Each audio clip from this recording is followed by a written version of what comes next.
look very red. The kind of the misnomer is these things called harmful algal blooms happen all over the world. And as you can see, like, these are different species of plankton, and they have more of a red color. So how it got termed red tide is that some of the species really look red, and when they bloom it really looks like there's been blood spilled on the ocean. It's that impressive. But ours, as you can see, is really more like a pukey green kind of color. And you can see as it thickens, again, these are microscopic, and they have the ability, because they have a flagella, so they have the ability to actively swim to the surface where they photosynthesize. In the dark cycle, or at night, they don't spend the energy to stay at the surface, so they sink to the bottom. And just like, why waste the energy? They're, again, people think because they're microscopic, I don't want to call them smart because that kind of anthropomorphizes it, but they're smart.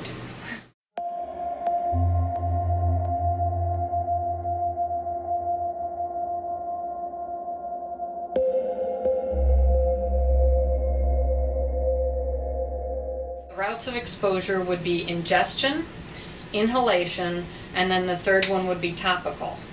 And we've had reports of surfers surfing during a red tide and their eyes and their lips swelling up to the point where they can barely see, but the waves were really good, so they didn't quit surfing. If there's any kind of surf at all and there's an onshore wind, again, the aerosols, we are all really good sentinels of that, the aerosols, and you will, I'll pick on Siesta Key Beach for a minute, you will open your car door at the parking lot and go, alright? So you may know it actually before you even get to the beach, if you know that that's a symptom of Florida red tide. I mean, there were some times actually where we would be at the beach, you know, and it's just like we just want to stay there, but we couldn't, just because, especially during the summer, it's just like so hot, and then just like when you're coughing, and it just gets worse like the longer you're there. And you know, it's crazy though, because like instantly when you leave the beach, then it's like it goes away.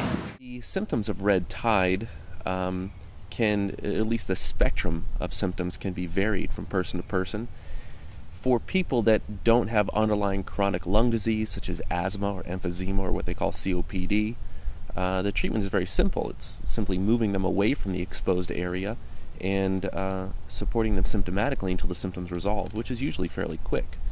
For those people that have underlying lung disease, asthma, COPD, you treat them as you would typically for any asthma exacerbation with inhaled medication, sometimes oral medication, or in severe cases, IV medication.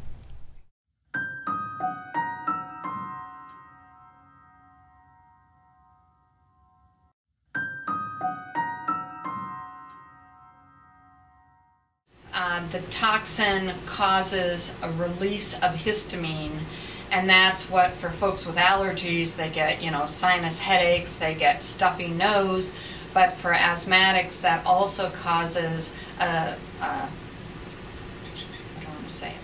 constriction of the smooth muscle around their airways, and that causes them to go. I would strongly suggest that if you have underlying lung disease, simply don't go to a red tide affected area.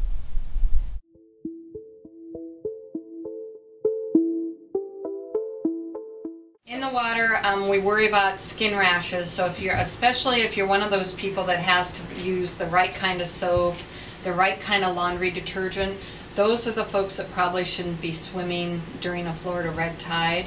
Playing in the sand. We don't have good data about if the toxin accumulates in sand.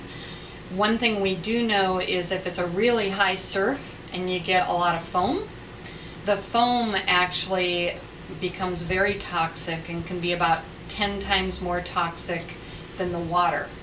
So again, you really don't want that toddler to play in the foam, or another one would be your pet, your dog. And we've tried to get good information out there to pet owners, because they let their dogs go swimming during the red tide. They may play in the foam, and then what does a dog do after they've been swimming? So now anything that they've received topically, they're ingesting. neurotoxic shellfish poisoning that is associated with red tide does present like a really bad GI illness with nausea, vomiting, and diarrhea. So that could very easily be misdiagnosed, and frankly, I don't know the numbers of patients that have come in with that. I would assume that it's very low because the commercial shellfish beds are monitored for that illness, and if you get your shellfish at a restaurant or at a supermarket, it tends to not be infected with that toxin.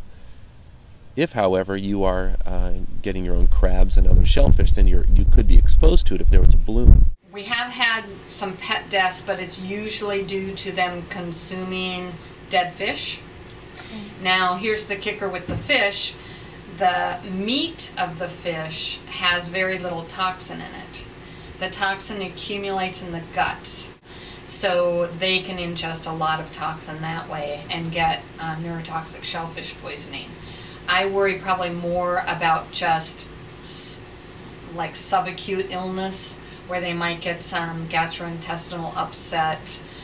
It is a neurotoxin, so we've had reports of animals just acting not quite right, kind of confused and dazed.